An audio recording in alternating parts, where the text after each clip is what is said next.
The government can read your emails, marketers can target ads based on your search history, and crooks can kidnap your data. Former hacker Kevin Mitnick, now a computer security consultant, says you can minimize surveillance and cyber attacks by becoming invisible online, obscuring your identity and your trail. He explains these strategies with a minimum of tech jargon and a maximum of hands-on utility. Most of his tactics are straightforward, though just a few require huge effort. Unless you're on the run from Interpol, they might be overkill. He offers illuminating chapters on strong passwords, public Wi-Fi, and encrypted communication, all a big help to any member of today's technological society. Since the September 11, 2001 terrorist attacks, Americans have faced unprecedented levels of surveillance. As digital connectivity spreads into more areas of life, the threat to your personal privacy increases. Networking now embraces much more than computers and phones. The Internet of Things is integral to a myriad of machines, such as cars and household appliances. Each new use of networking opens another portal for prying eyes. Such intrusions follow a range of legal and illegal paths.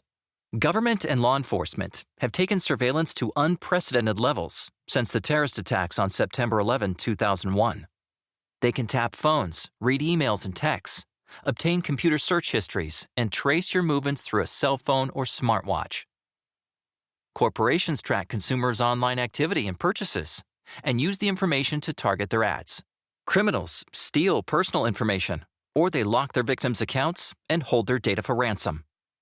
No defense against surveillance and attacks is perfect. A determined hacker can crack any protections, but you can make the hacker's job more difficult and time-consuming. Use long passwords on all your devices and online accounts. A strong password is your first line of defense. Unfortunately, too many people take a lackadaisical approach to passwords. When hackers broke into the Ashley Madison site, for example, they found that its users' most common passwords included 123456 and password. A strong password contains at least 25 characters and consists of a random string of letters, numbers, and special characters, such as the % or ampersand signs. Use a different password for each online account and set a separate password for unlocking each device you use. Long, random passwords are difficult to remember, so consider using a password manager, software that generates and stores passwords. An open-source manager, such as PasswordSafe or KeePass, will generate strong passwords and save them in a locked vault on your computer. Be aware of the drawbacks of such tools. An attacker could infect your computer with malware that opens access to the password manager. Another problem? If you forget the vault's master password, you lose all your passwords and will have to reset them. To add a second layer of protection, enable two-factor authentication, 2FA, on your accounts.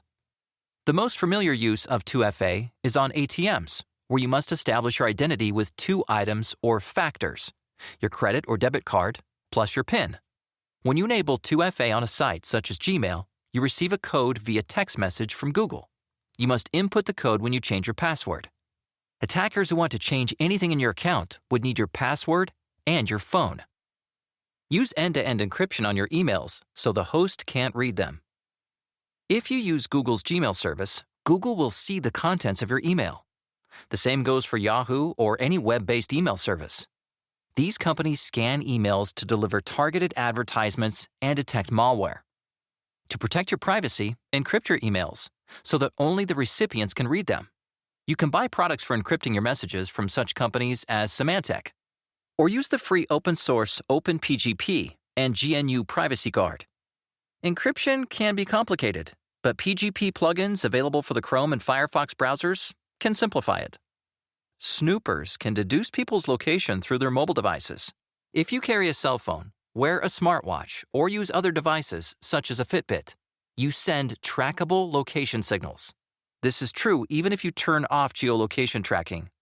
On newer iPhones, the GPS stays on even in airplane mode. Your cellular carrier and phone vendor, such as Apple or Google, keeps records of your travels. A hacker can learn a great deal about you by combining geographic information with other personal data. Dedicate one laptop to communicating about your health and finances. Your computer keeps a record of all the websites you visit, and third parties can delve deeply into your affairs by examining your web browsing history. Work around this by using the private browsing option, which prevents the browser from storing any history of your online use. Nevertheless, your internet service provider can still intercept any unencrypted information you send or receive. Services like Google can track your online activity anytime you log in. Use an HTTPS plugin to encrypt your interactions with websites. Search engines like Google keep records of user search histories.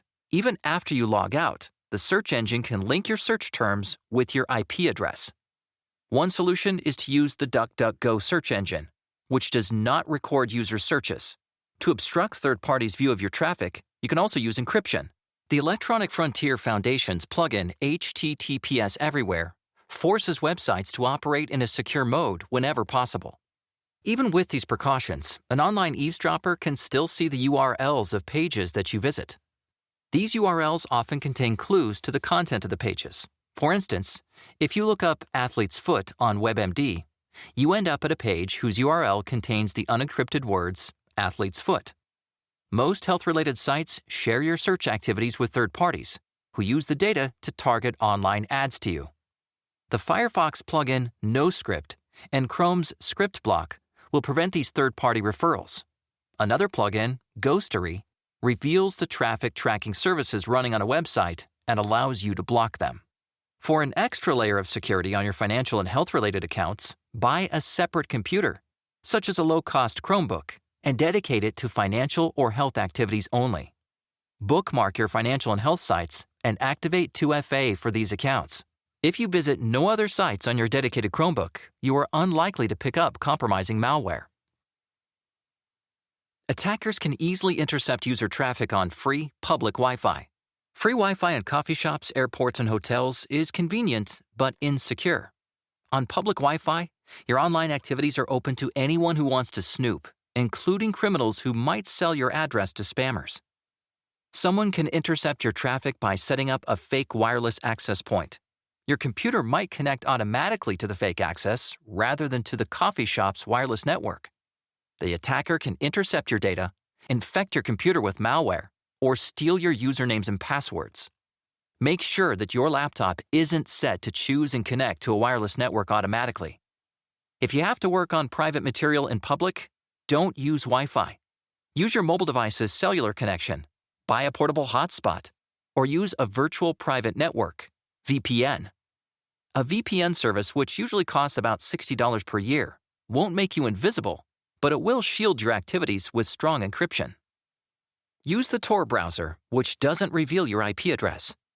Even with encryption, an email's metadata remains readable. This includes the data in the to and from lines, along with the IP addresses, which can reveal your location, along with the locations of all the servers your mail passed through. Snoopers learn a lot by analyzing metadata, including who you contact and how frequently. You'll be less visible when you utilize multiple layers of security. In public, for instance, you might use a VPN or a Tor browser with the HTTPS Everywhere extension. A Tor browser masks your IP address. Tor routes web traffic through a series of nodes around the world. Any website you visit would not see your IP address, only the address of the last node in the series. In a digital world, your life can be an open book to governments, businesses, and criminals. Unless you are careful, your social network posts will reveal more than you want people to know. Avoid posting personal details such as your birthday or the city where you grew up. Be careful about friending people you don't know in real life. Examine the site's privacy settings to control with whom you share information. Digital photos contain exchangeable image file, EXIF data, a type of metadata that might include the geographic coordinates of where you took the picture. Snoopers can uncover all sorts of personal information by combining a photograph with other software, such as facial recognition systems. In one experiment, a Carnegie Mellon University researcher was able to learn the social security numbers of students photographed on the street by using facial recognition software in pairings with data from Facebook accounts. Once you post a photo on social media, you can do little about it. Under their terms of service, social media sites like Facebook can usually store data from users and do anything they want with it, including share it with third parties. Employers can monitor employee activities through company-issued smartphones and computers. They can use GPS features to monitor employees on the road and track office workers through their use of the company computer network. The American Management Association reports that a substantial percentage of employers track workers' internet use, keep a record of keystrokes, and audit employee email. Lock your computer screen whenever you are away from your desk. Don't use a company printer or a copy shop to print sensitive personal data, such as financial information. The company printer's hard drive will retain a copy of the document so it can monitor employees' printer use.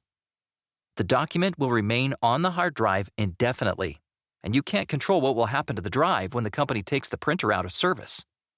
Video conferencing systems are vulnerable to attacks. They're set up to accept any incoming video calls, so someone could call in and look around your office.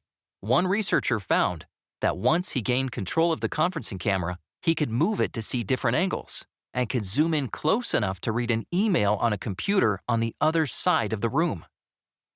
Businesses increasingly rely on cloud-based file sharing services to facilitate online collaboration. The most popular services, Apple iCloud, Google Drive, Microsoft OneDrive, and Dropbox, offer varying levels of security. Workers who use these systems should habitually encrypt files before they send them. That way you control the keys that can open them. Apple or the other services won't be able to unlock them. This is important because data in the cloud do not enjoy the same Fourth Amendment protection that physical data or data on a desktop computer do. Law enforcement can easily obtain files they want from the cloud service provider. Only one cloud service provider, SpiderOak, promises complete data privacy. The company encrypts all data it stores and has no knowledge of the passwords that open them. You can't stop all attacks, but you can make a break-in sufficiently difficult that attackers will switch to other targets. Maintaining complete anonymity online is an elaborate process. It means creating a separate online identity distinct from your real life. Maintaining invisibility requires constant vigilance. Make one mistake, such as using your personal email address on your dedicated computer, and snoopers will have access. You probably don't need complete long-term anonymity, but by applying principles of invisibility, such as being careful about how much data you share and utilizing encryption, you can become a little safer online.